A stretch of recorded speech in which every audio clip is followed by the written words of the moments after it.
Hi, Dr. Bland. This is part 2 of my intervention video, and this is the process of the phonological process, again demonstrated by my mother.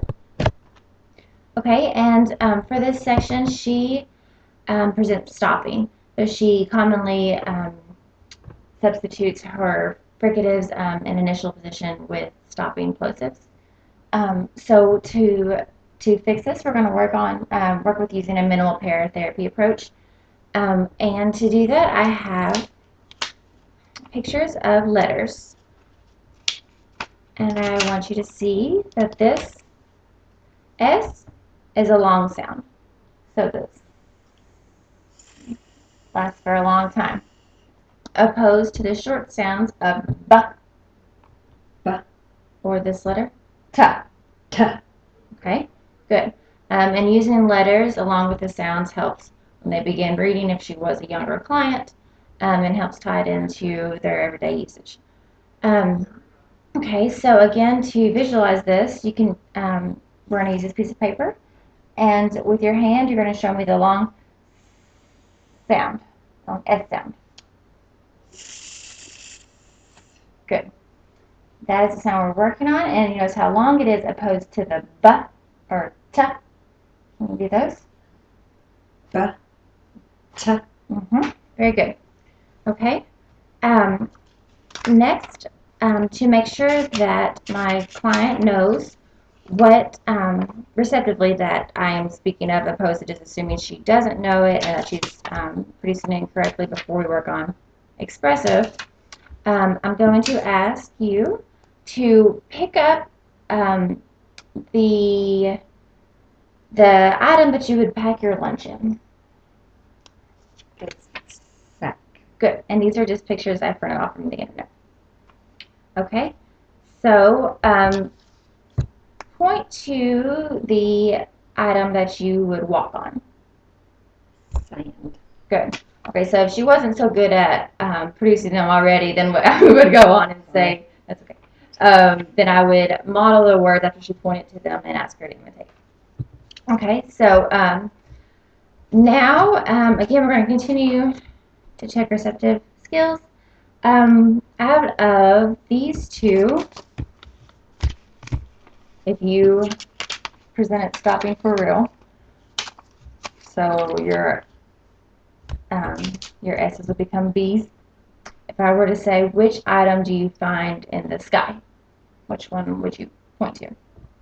Good. Okay, so she incorrectly pointed to the sun, and I would say, oh, you find, but she would have said bun. So then I would have said, oh, you find buns in the sky, and that would point out that her production wasn't correct because it didn't lead to what her purpose was, because she would know that. So let's try that approach. Okay, so I want you to say the word. Okay. Okay. So which one do you find in the sky? Bun. Okay. So you find bun in the sky? There are no buns in the sky. Okay, good. So that would point out that no, we find sun. Right, the long sound. Sun. Good. Okay. Again, you could use middle pair to say between these two, which one do you wash your dishes in? The pink. Okay, so you wash your dishes in, okay, in pink? No. No, not in pink ballet shoes. In the sink. Sink. Good. In the sink. Okay. Again, I'm going to ask you to pick up the picture that I named. Okay, so we use this. Pick up the sand. Good. The sand. Okay. Good job. And now pick up the sack. Can you say sack? Sack. Okay, now say back.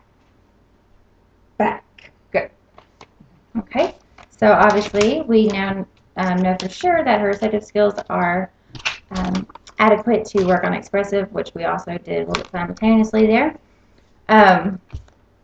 Okay, then to carry over the skills into usable situations, everyday life, we're going to use those words into sentences. So now I want you to say a sack. A sack. Good. We're extending the phrase here. So a bun. A bun.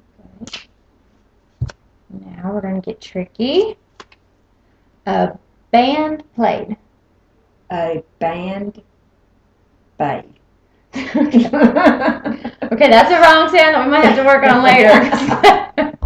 That wasn't Sorry. stopping. That's okay. It's okay. B and P, that was voicing. We can. A band That played. will be the next articulation video number 3. Okay. Now I want you to say.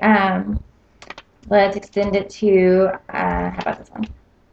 I want a sink. I want a sink. Okay, good. So point being that we would extend the words to go not only for generalization, but to be able to use them in context of the sentence as because a sound in initial position isn't always the same as when they present it in conversation.